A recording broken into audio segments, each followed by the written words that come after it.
Okay, today we're talking books. Reading in general, especially physical books, seems like a bit of a rare thing these days, but over the last probably 2 or 3 years, I have been reading more and more entrepreneurial, creative books, especially in my endeavour as a creative to grow my mind, be inspired, create cooler work, and also earn more money doing it. If you don't know me, hi, I'm Dave, a freelance creator from New Zealand, and I'm 8 years into my creative journey, and today I'm going to be talking about some of the books that have impacted my life in a really positive way on that journey, whether it be business or more the creativity side of things. Now, when starting to make this list, I noticed that it's a constant pendulum between the business elements and creative elements. Now, some of these books are heavy business, some of these are more creative, and I think you need to find a balance if you want to create for a living. You cannot be all airy-fairy creative.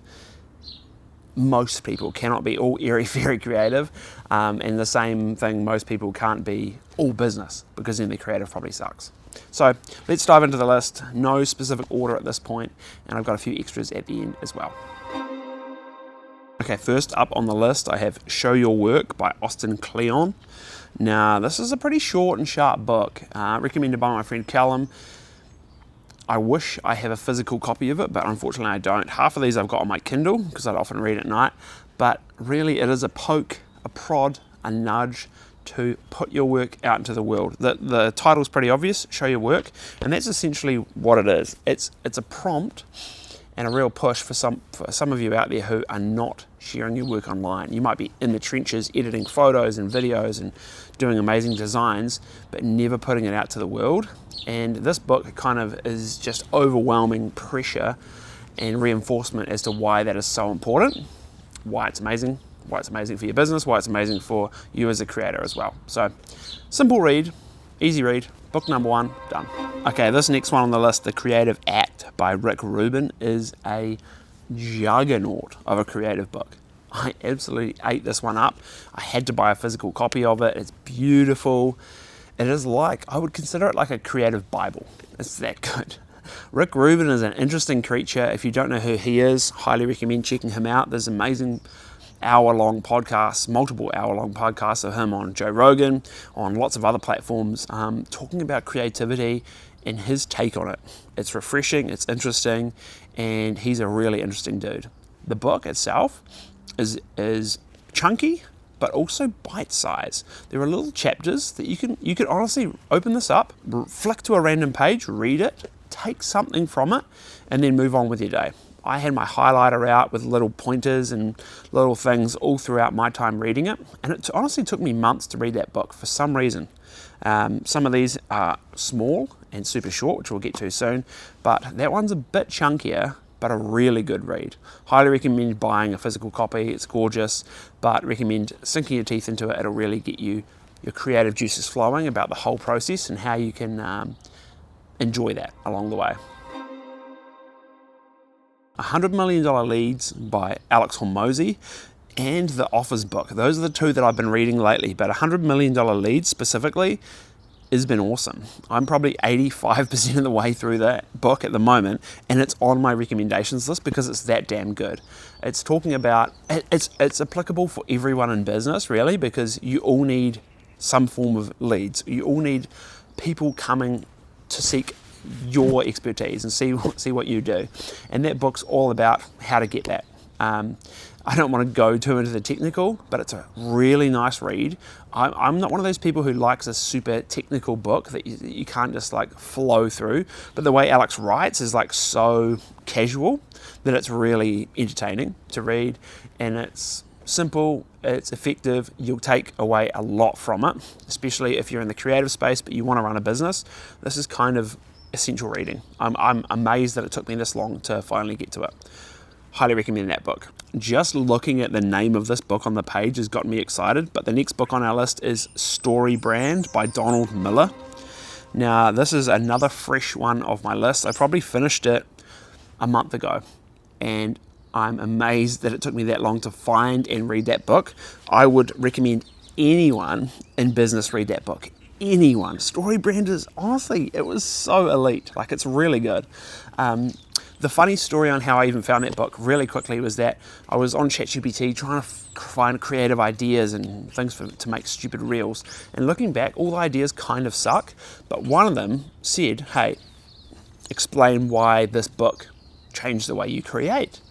And I was like, what? I haven't read that book. What the hell is this book? And it was StoryBrand. So I Googled it, I bought it on my Kindle that night and started reading and was like, wow. Essentially, it's so handy for so many parts of your business, but it's like the most valuable bits is just changing your framing of mind about what your business is and how to put it out into the world. Like, you are not the hero in the story, you are the Yoda, for a Star Wars reference that they mention in the book. You're Yoda, you're the guide, you're helping your customers, who are the heroes, on their journey. And even that framework of like the way you pitch your services, solving problems for people, I don't want to harp on about it, but really nice read. It'll change the way you write captions, you write your website, it'll help the way you reframe everything in terms of selling yourself to people. Man, I found it so impactful. Like, unreal book, love it. StoryBrand, big tick. Unreasonable Hospitality. Now, I haven't even got the author here, but I'll include it on screen somewhere. Recommended this book by a bunch of people, and even on a few podcasts heard about it. But long story short, what this did for me in my business is like reminded you that sometimes doing insane things that you probably shouldn't do. Everyone talks about scale, and if you can't do this thing for 1,000 people at once, then whatever. This book's like throws that out the window. Randomly, you can see it in the title, Unreasonable Hospitality. It's all about like doing the wildest things to create a mind-blowing experience for your customers. It's all about a restaurant in New York and their journey to become like elite, amazing, and all the little things that they did to get there. Really interesting read, lots of funny little stories and moments and eye-openers. And for me, it was just a prompt of like, what could I be doing? Because I was trying to streamline everything, whereas this is like the opposite of that. You know, there needs to be some things within your business where you just like buy memorabilia, random thing, and surprise and delight customers, and do all that, like just do random unique things that can be so good. So really good read, highly enjoyed it. Okay, now these books are not in order at all, but if I had to order them, this would probably be up there in 1 and 2 slot. It is The Win Without Pitching Manifesto by Blair Enns. Now, don't even know where I came across that book. I think it was on the podcast called The Future. Amazing YouTube channel. And there's lots of information there about business. And this book in particular, I don't like pitching my service. I don't like selling myself in general and going out and saying, hey, blah, blah, blah. But this book really reinforced that you should be able to win work without competing against other people and having to send a pitch and whatever. Like, super refreshing, super eye-opening. I've recommended this book to a lot of my creative friends. I think it's a must-read if you're in the creative field and you're wanting to make money. Blair, the way he writes, he's just like so, it's smooth. It's just really smooth and informative, and you're like, I feel like every chapter you have something that you can take away. That's helped me really financially level up, just this whole framework. And the last few years, my finances have been like going up and up and up in this creative space, and I attribute a little bit of that to that book. So huge fan. He's got that book, which is quite reasonably cheap. I just have a Kindle version. Then there's another book called Pricing Creativity, not on my top list. I think it's crazy expensive. I swear it's like a couple of $100 for a book, but it's funny because it's talking about value-based pricing, and there's a lot of value in that book, so it makes sense that they priced it really highly. But those two books have been awesome. Love them. Couldn't rave about them enough. This next book I actually have a copy of, and I love this book. The Dip by Seth Godin. Look how small this thing is. Like, so bite-sized. Found it from a YouTube video where a girl was reviewing this book in particular, Seth's work, and The Dip. And I like Seth Godin. I like his style. I've seen him all over online. I don't think I've read one of his books. Maybe I have in the past.